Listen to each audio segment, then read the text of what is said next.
তবে আমাদের আসলে মূলত আশাহত করেছে এই আমাদের অর্থ উপদেষ্টা, উনি আমাদের আশাহত করেছে। আর কিছু লোকজন যারা এই পিএসএল-এ বিরোধিতা করছে, আমি নাম বললাম না, আমি কথা বললে কথাটা রাজনৈতিক দৃষ্টিকোণে চলে যাবে, এই জন্য কথা বললাম না। কোনো রাজনৈতিক নেতার কথা শোনার দরকার নাই, কোনো অর্থনীতিবিদের কথা শোনার দরকার নাই। নোবেল বিজয়ী ডক্টর ইউনূস স্যার, আপনি যদি কুতের আজকে পাঁজাই পাঁজা বাড়াইয়া ইফতার করাইতে পারেন, রোহিঙ্গাকে বলিয়ে ইফতার করাইতে পারেন, তাহলে আমাকে পেশকে দিতে করতে শিকার লাগে আপনার।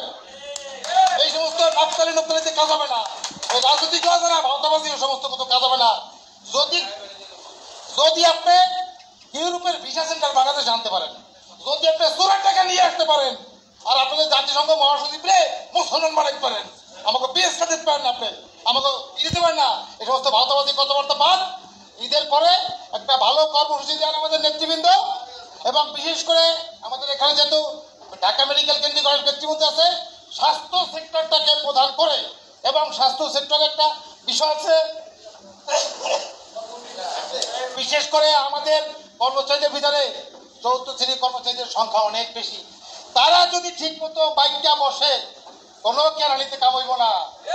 কাজী তাদেরকে মূল্যায়ন করে, তাদেরকে প্রাধান্য দিয়ে একটা কর্মসূচি দেন, প্রয়োজনে ওই সেই রকম আমরা আত্মহত্যা দিতে রাজি হব।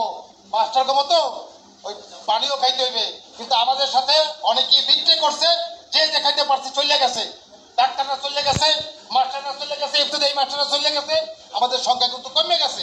কাজেই আমি আমাদের মুখ্য মহাসমন্বয়ক ওয়ারিস ভাইকে বলবো, এরকম ক্ষুদ্র ক্ষুদ্র সভা করে সকলকে উৎসাহিত করে উজ্জীবিত করেন, ঈদের পর একটা বড় কর্মসূচি দেন। আমরা ইনশাল্লাহ সবাই থাকবো। বিশেষ করে আমার বক্তব্য একটা জিনিস আমি বারবার বলতেছি, শিক্ষা প্রতিষ্ঠান, মেডিকেল সেক্টর, যেখানে আপনার একটা বড় বিষয় আমাদের সালাম সাহেব বলে গেছে যে শিক্ষা প্রতিষ্ঠানে বিশেষ করে বিশ্ববিদ্যালয় কেন্দ্রিক আমাদের সব লোক এক জায়গায় পাবেন, এটা একটা বড় বিষয়। ঢাকা ইউনিভার্সিটিতে আপনার 5,000 লোক পাবেন, আমাদের ইউনিভার্সিটিতে 1,500 লোক পাবেন, কিন্তু সব এক জায়গার ভিতরে থাকে, ঠিক না? কাজেই এইটা বেস করে, কারণ অন্যান্য প্রতিষ্ঠানের সমস্যা কি যে আপনাদের তো বিভিন্ন বেইজে পোস্টিং হয়, দেখা যায় একটা দপ্তর এক জায়গায় আছে, আজিমপুরে আছে, লালবাগে আছে, হয়তো 5 জন 7 জন 10 জন 20 জন কর্মচারী কর্মকর্তা থাকে, ঠিক না? সেই ক্ষেত্রে এইটা বেস করে আমার মনে হয় আমরা সফলতার দিকে যেতে পারি। ভবিষ্যতে এরকম কর্মসূচি নেবেন এবং এই সরকারি কর্মচারী দাবি আদায় পরিষদ এর শুভ কামনা করে আমি আমার বক্তব্য শেষ করছি। খোদা হাফেজ।